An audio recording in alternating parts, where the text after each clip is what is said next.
The crisis is that after this reinterpretation has been going on for a few hundred years, suddenly the question emerges, what now do these beliefs mean? If they don't contradict science, it is no longer obvious what they mean. To say that God created the world is very understandable as long as it contradicts some scientific theory or other. But if you say it doesn't contradict any scientific theory, there's nothing that science could possibly find out that could conflict with the belief that God created the world, then it becomes questionable what it means to say that God created the world. And so with other religious beliefs. The big problem, I suppose, for religious belief in our time is no longer quite so much what's the evidence for them or what's the evidence against them, because most people probably have redefined in such a way that evidence is no longer very clearly relevant to them. And in that case, what now do these beliefs mean? Instead of dwelling further on this point, I will proceed to what I take to be the second and the third aspect of the crisis, then say what I think Kierkegaard had to say on each of these points, and then leave it to you in our question and answer period after the lecture to probe any particular aspect that especially interests you. The second great crisis in religion is of a moral nature. If somebody says, and seriously means it, that whatever is in the Bible, whether that be defined as the Hebrew Bible only or as the Old and New Testament both, that whatever is in the Bible is the Word of God, and that all the moral commandments to be found in the Bible are imposed on us by God, then we have what seems morally a clear position. But that is not what the modern religious believer says. Whether people in the past have said quite that, I needn't go into right now. Here certainly we have an aspect of the religious crisis today that has its roots through the centuries, that's not completely new today. I do think it's more acute today than it has been in the past. People select much more consciously and much more individually now than they have ever done in the past what commandments they recognize and what commandments they don't recognize. If you confront people with some commandment in the Bible that is contrary to their conscience, very few people, I think, are greatly disturbed by that anymore. They will just say, well, obviously that belongs to some very ancient strata of the Bible. That's an old idea, it's a primitive idea. That doesn't go for us anymore. Well, where is the crisis? All this seems very fine. The crisis is that if you are the one who does the choosing and picking as to which commandments are still binding on you, then what is the relevance of God to morality? What is the relevance of religion to morality? Aren't in that case religious believers and agnostics and atheists all in the same boat? In that case, they all find out what their morality is going to be, what their ethical code is going to be, by beginning with what they have been taught in the nursery, then revising that in the light of their own conscience, of their own experience, of their own reason, asking themselves more or less deliberately what stands up and what doesn't stand up under scrutiny. And then, very much as an afterthought, there's suddenly a difference between the religious person and the irreligious person. Namely, the religious person then suddenly says, and this, of course, I believe because the Bible says so. But to that extent, isn't the religious person deceiving himself? Is he really believing these things because the Bible says so? Apparently not, because there are other things in the Bible that he does not accept. Doesn't God then become redundant? Don't God and religion really, in that case, become irrelevant to life? And aren't they brought in a way that is not entirely honest anymore? This is the moral dimension of the religious crisis. And the third aspect is even more obviously age-old, and I think not particularly modern, but it has its application in the 20th century, and particularly since World War II. You might say that there is in organized religion an inverse proportion of quantity and quality. The more people crowd the temples and the churches, the shallower does religion become. This is not anything new, but it is something that's vividly illustrated in our time since World War II. But it is an old story. It's something that you find in the Hebrew Bible again and again and again, that the prophets are not greatly cheered by the fact that temple attendance is up higher than ever, that people are trampling the courts. On the contrary, this they find rather disgusting. They don't say, well, this is wonderful, there are more sacrifices now than there used to be. Now all we need is that we put in God we trust on our coins, or something of that sort, or if we had postage stamps that we cancel them, pray for peace. But what the prophets are concerned about is the terrible loss of quality of religion. And the prophets have a term for this, the remnant shall return, the idea that deep religion, genuine religion, is perhaps possible only for small groups. But this is an old idea.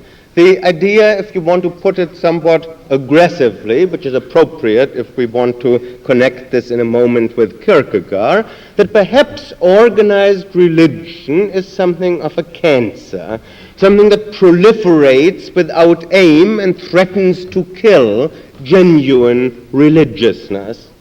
This may not be, this need not be, all there is to organized religion, but this is the awful danger of it. This is a perpetual crisis, and if we think about our time rather than thinking about biblical times, perhaps the last two very great religious figures who protested against the churches and against organized religion in the name of a religious vision of their own were Leo Tolstoy, who was excommunicated by the Greek Orthodox Church, and Soren Kierkegaard, who in a kind of a way broke with his own church.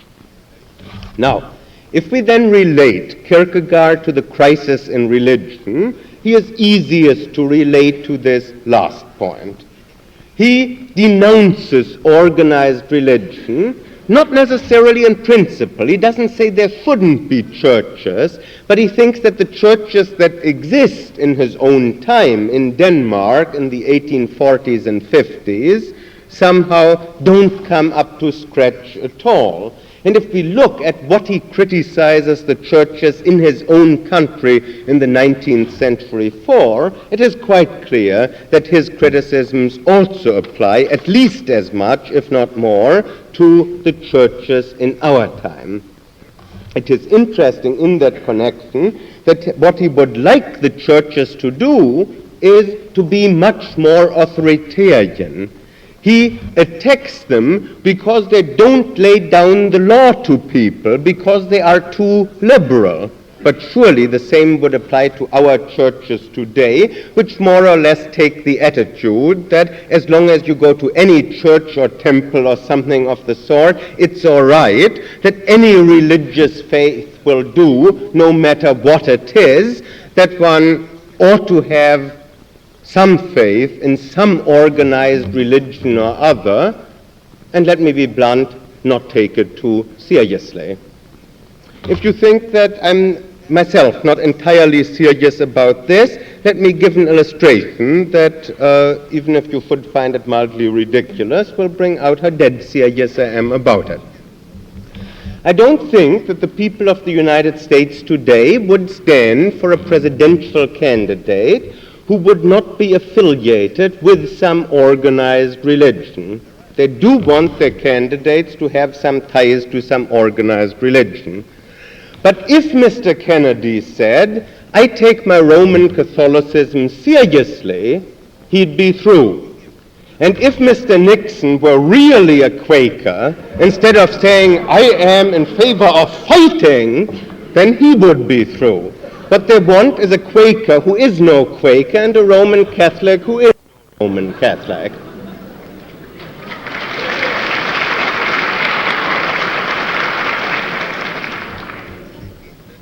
It's in this sense that our revival of religion, emphasis on organized religion, is in a way a very shallow and misleading thing that has very little to do with deep religiousness. The person who is deeply religious would get into trouble in the United States today and certainly couldn't be elected to high office any more than the person who is openly atheistic. It's more complicated if we try to relate Kierkegaard to the other process, but still something can be said about these two. What about his attitude toward the meaning of religious beliefs when they no longer come into conflict with science? Kierkegaard's answer here is clear. He thinks that religious beliefs do conflict with science, that they must not be reinterpreted in such a way that they won't conflict with science. He thinks that religious beliefs, and the particular religious beliefs in which he is interested, those of Christianity as he understands it, are, to use the word that he uses again and again, absurd. It's Kierkegaard who introduced this word absurd into the vocabulary of existentialism, though it may be possibly more familiar to many of you from the writings of Albert Camus. No, religious beliefs, he thinks, Christian beliefs, are to reason absurd, and one must accept them nevertheless. One must humbly accept what one cannot comprehend. And one must oppose critical thinking. And one must be unscientific. And one must denounce science. One could go into great detail here and quote any number of texts in Kierkegaard, and if there should be any demand for that in the discussion period, I'm willing to do so. But I would also suggest, if you are willing, some of you, to do some reading on Kierkegaard, that you will find a good deal of material if you will read, let us say, at least two things: Kierkegaard's own book, Fear and Trembling, and perhaps by way of rounding out my lecture, to find information that I did not put into this lecture because it's available in print, Chapter 10, the chapter on Kierkegaard in my book From Shakespeare to Existentialism, a book, incidentally, that on the little folder that you got is credited to Miss Hazel Barnes. But I, in the bargain, was credited with a much bigger book, namely her The Literature of Possibility, which is published by the University of Nebraska. That is one mistake in this little bibliography. The last item there is Miss Barnes, and the one directly above that is mine. Both those books, Fear and Trembling and my From Shakespeare to Existentialism, are available in paperback, and by reading Fear and Trembling and my chapter on Kierkegaard, you will get a much fuller picture of Kierkegaard than you will just from this lecture alone. What about the moral selection? Here it is Kierkegaard's point that you have no right whatsoever to make any moral selection. You should not do that. That if God would tell you to sacrifice your own son, to commit murder, you have no right to say this cannot be God because this is contrary to conscience. Because if you do that, then God is reduced to a mere redundancy. Then you don't need God at all. Then you take the name of the Lord in vain by just introducing him afterwards to sanction what you believe anyway. No, you must countenance the possibility, if your religion is at all meaningful, you must countenance the possibility that religion may not only outrage your reason, but your conscience too. A very profound point, I think, for every religious person to ponder, whether if he does not countenance the possibility that God might go against conscience, God is not truly irrelevant to morality altogether. If conscience is supreme, then why do you need God in morality? If, on the other hand, you take God seriously in ethics, then there's the possibility that he might possibly go against conscience. Now, in conclusion, we are confronted with the oddity that if we consider what Kierkegaard has to say on these three aspects of the crisis, you will find him very probably unacceptable on at least two of the 3 points, perhaps on all three. Probably some of you will sympathize with his attitude toward organized religion, though some others of you will feel that it's too extreme. Probably very few of you will agree with him that religion ought to overrule reason and that one ought to believe things that are absurd. And perhaps, I don't know, none of you, or hardly any of you, will agree that religion could or should go against conscience. Is Kierkegaard then really just an outrageous fellow who has very strange and bizarre ideas, which after all are just interesting, but who doesn't really have much to say to us? That is not my view. I think that on all three of these points he deserves terribly serious consideration. One can, on all 3 points, obviously, accept pretty much what he says if one then draws the conclusion that religion is to be rejected for that very reason. He is much more of a thorn in the flesh, and meant to be, for the religious believer. But let me conclude this lecture by bringing out 3 points on which he seems to me to be particularly worthwhile.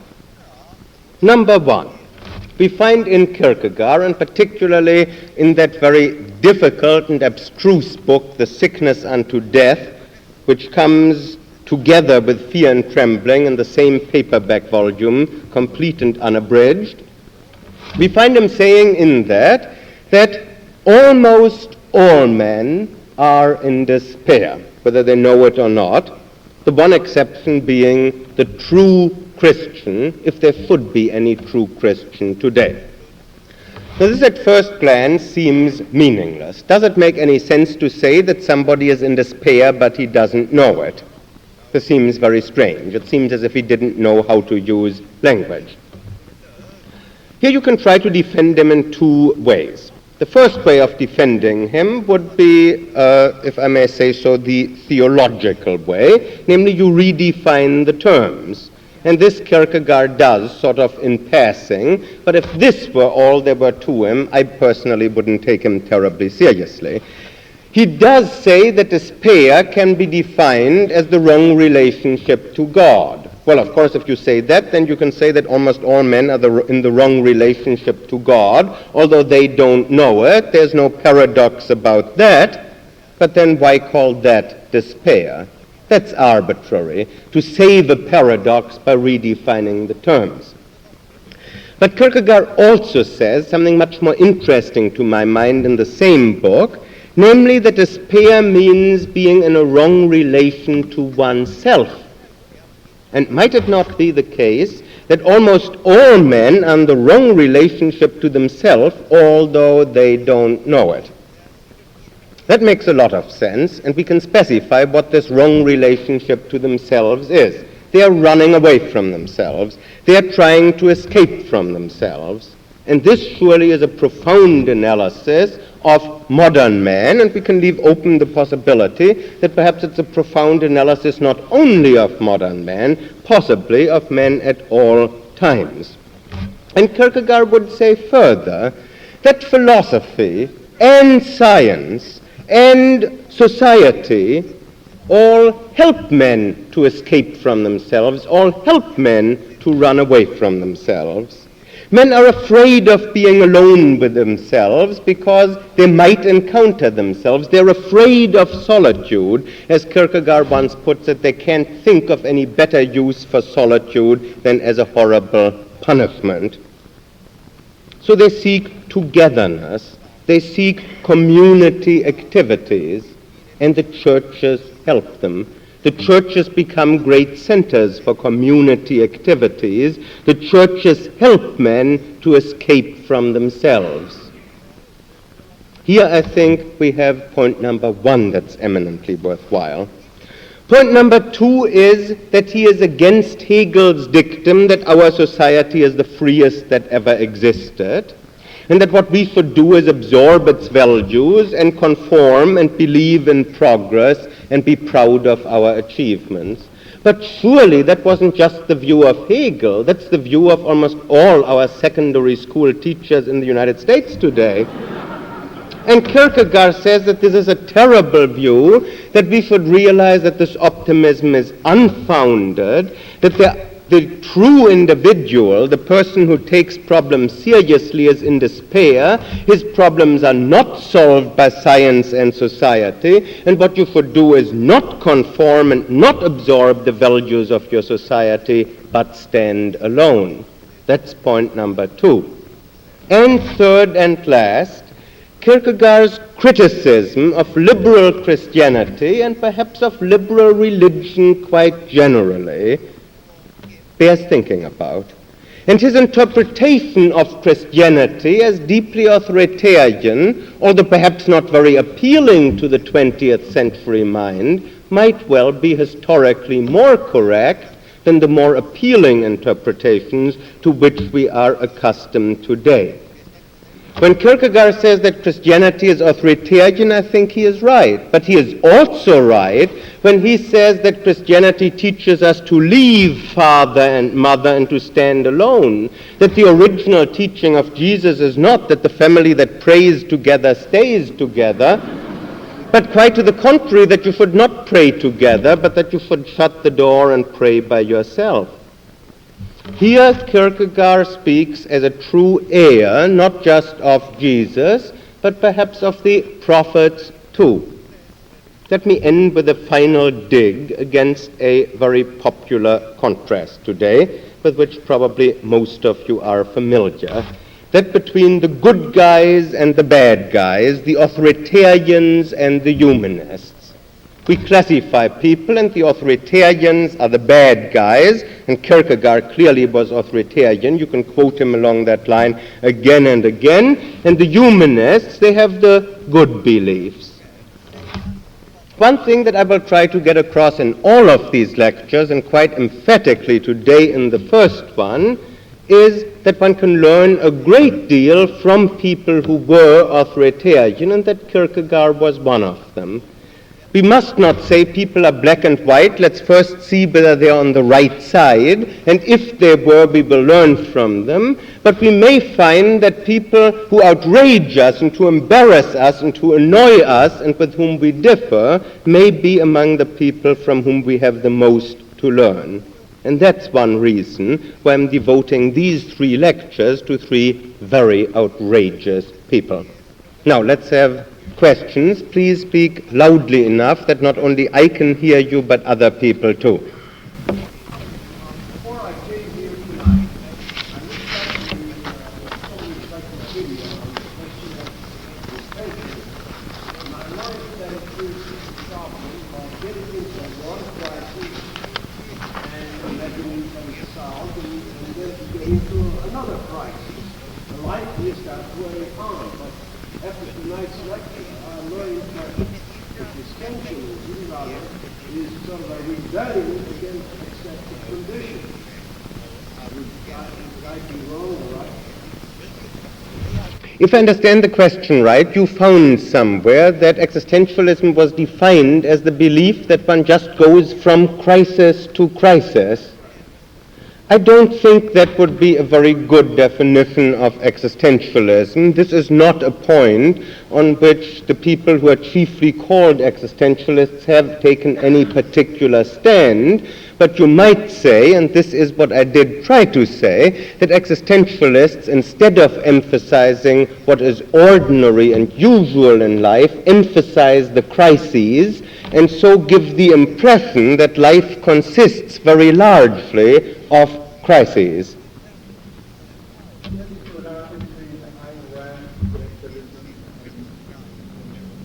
Between what? Oh. I must confess that I have not read Miss Rand's novels, but I understand that she is a great admirer of Nietzsche's, and so, if so, there probably is some connection, though obviously one should not read all of her ideas back into Nietzsche and either give him credit for them or blame him for them. Would you think that Kierkegaard would be more apt to attack the Reformed religion than the Orthodox? He very clearly did attack liberal and reformed religions. Now, what his attitude toward various forms of orthodoxy would be is a little bit difficult to say. One extraordinary thing I think about Kierkegaard is that he did not address himself to religions other than his own. That, for example, he never even writes about Calvinism. He treats Calvinism as non-existent. He does not discuss the Roman Catholic Church, much less does he discuss Orthodox Judaism. That by temperament he would have some feeling for orthodoxy that he wouldn't have for liberalism is clear, I think. But whether he would particularly applaud any such positions, I am not sure, because one thing that's very clear in Kierkegaard is that he does not share the admiration for organized religion as such, or for a deep religious faith, whatever that may be, that's so fashionable today, but he wants a particular interpretation of Christianity, and anything that doesn't agree with that he rejects.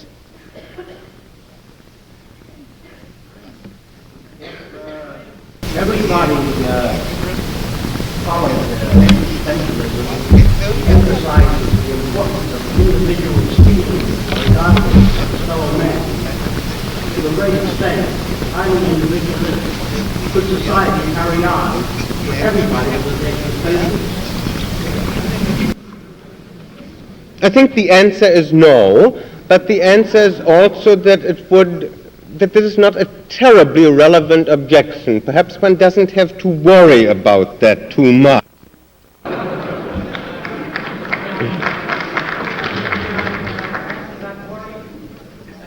study of anthropology proves that from the very beginning of mankind, social living was essential for their survival.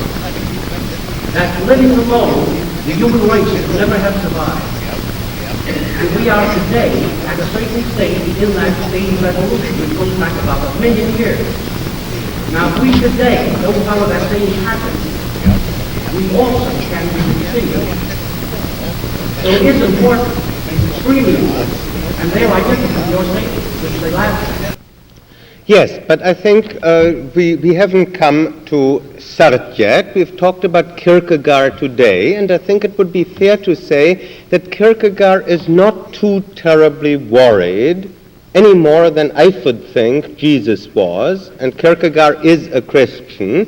He is not too terribly worried about whether mankind will survive or whether it will not survive. What he is worried about is the other world, is going to heaven. And what he concerns himself with, in line with a tradition that is strong in Christianity, and by no means totally absent from Judaism either, what he concerns himself with is what you might call the remnant, the exceptional individuals. Now, I'm not trying to say that you should accept this. There's something, as I've tried to bring out, deeply undemocratic about his whole attitude. He is not concerned about the greatest possible happiness of the greatest possible number. Not at all. What he is concerned with is how a man might become a good Christian, or if you want to put it differently, what the individual might have to do in order to be saved when he dies.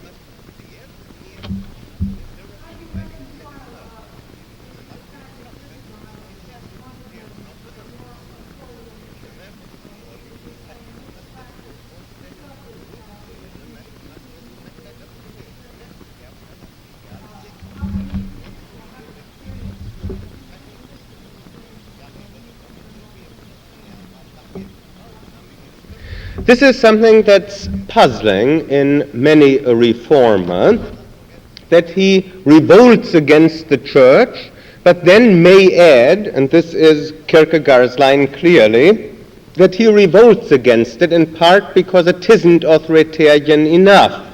So it's easy to sympathize with him because of his individualism, but you might say, if ever you got your way, if ever you got your will, what would happen to people like you? It's a similar feeling, just first of all by way of bringing out that this problem isn't confined to Kierkegaard, that one might have, for example, about a man like Plato, who criticizes the society that he lives in, Athenian democracy, because it isn't authoritarian enough, and he is a great rebel and a great individualist and a great iconoclast and a great critic. But what he would like to have is the kind of society in which people like he would have no place at all. Now we have something similar to that very clearly in Kierkegaard.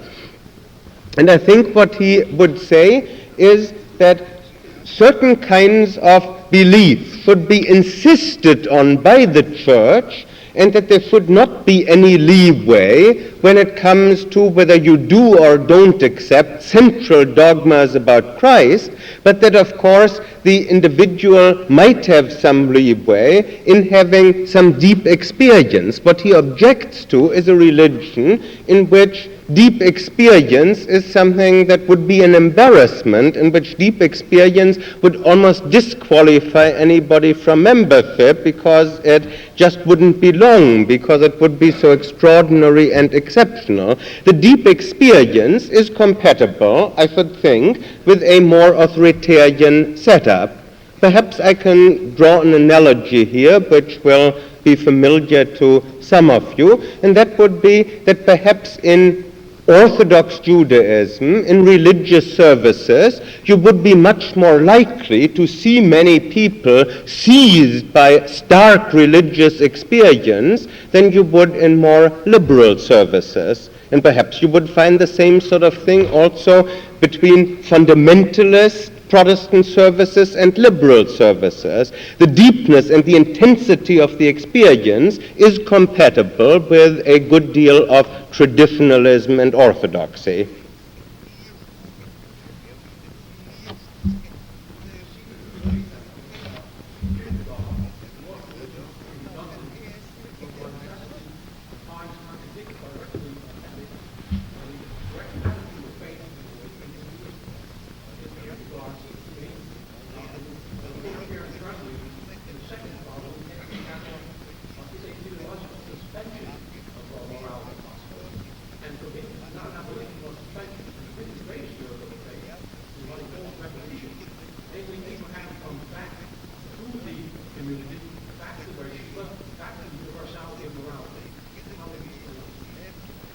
I think that this is particularly frightful rather than being something that in any way can reconcile one to Kierkegaard. I think that with a strangely and disturbingly prophetic soul, he rightly sees that his knight of faith is not a fanatic with fire and sword, but the man who is willing to commit atrocities with a firm faith that everything will come out all right, and who, to be drastic about it, comes back, say, from his having liquidated a few million people to his family, and is a very nice father and a very nice husband, and, as Kierkegaard puts it, to quote him, in ordinary life you can't tell him from a tax collector. I think he is dead right about this, and I find it deeply disturbing, but most people are too romantic and too dramatic about it. They think that people who commit deeds like that must be obviously monsters, as if they sort of must have horns and tail. But Kierkegaard sees quite rightly that if a man has the firm faith that what he is doing is all right, and that in the end it will all be for the best, even though if you argue with him, he'll have to admit that it's absurd. How could it come out for the best? Still, he believes somehow it will. Then he can afterwards go back to his family and be quite undisturbed.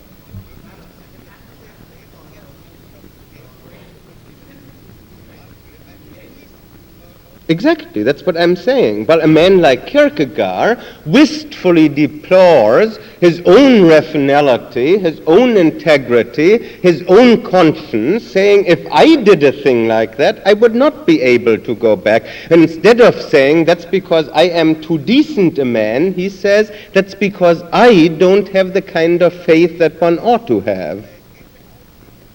At this point, obviously, I don't agree with him at all, and I don't suppose any of you had the idea in the first place during my lecture that I am in any sense a follower of Kierkegaard, even though I tried to give a sympathetic interpretation.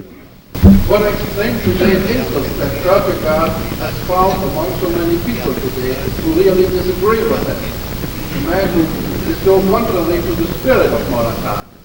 Because it's much more fascinating to deal with somebody who deals with interesting problems that have some relation to one's own life than to read about things that strike one as wholly academic and irrelevant to one's own life. I think that's the main reason. A secondary reason is that he wrote well, and a tertiary reason is that there are some psychological insights that sort of spice the reading.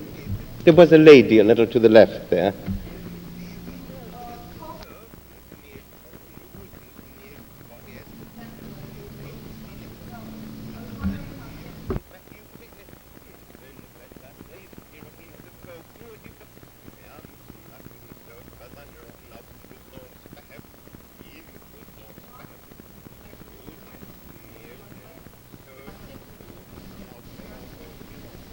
Kierkegaard thought, and at this point I find him impossible to follow, he thought that the only way to transcend this despair was by being a good Christian.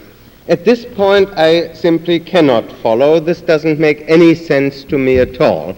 First of all, you might say, well, let's be a little bit more broad-minded. What about being a Jew, or what about being a Buddhist? Couldn't one transcend it in that way too? Or one might ask, what about being the kind of man, let's say, that we will come across as we consider Nietzsche and Sartre, familiar to some of you from Camus' novels? Might it not be possible without any religious faith?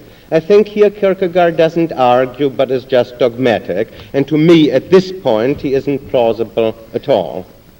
I can take just one more short question.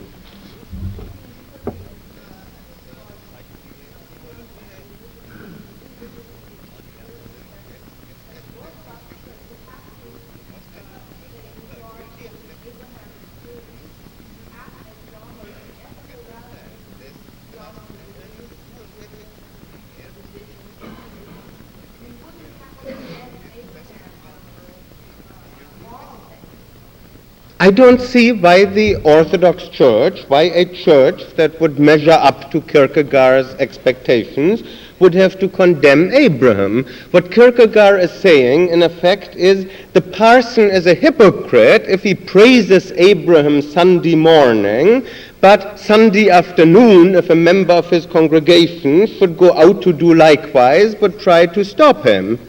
But now, why couldn't somebody first preach faith, and then if people also have got it, cheer them for it and be happy about it? I would say that the dreadful thing at this point is that the church so often has done again just what Kierkegaard wanted it to do, that people have preached to other people to go out and burn other people at the stake and kill other people, and then have not stopped them either, but quite consistently allowed them to go ahead with that.